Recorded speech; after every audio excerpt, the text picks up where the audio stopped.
let go. I promise.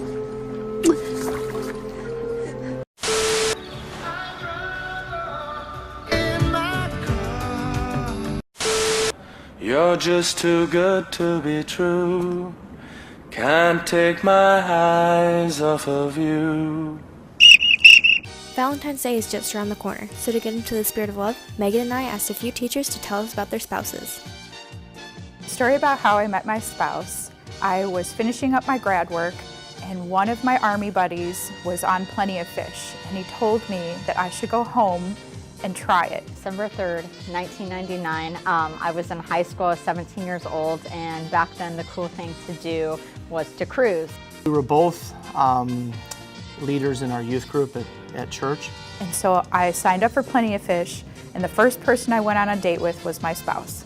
So every Friday night, pretty much every teenager in town would drive in a big loop around a couple blocks, and I met my husband at a stoplight.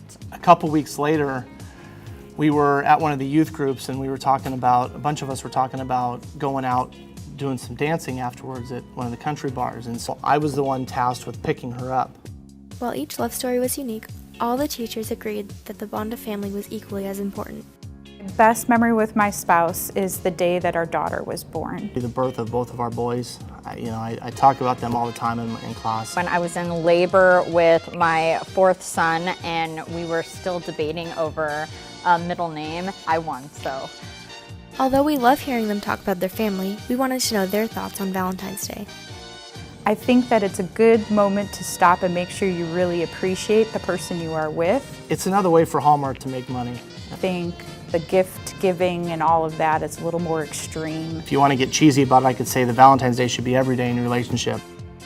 Finally, we asked if they had any advice for young high school couples.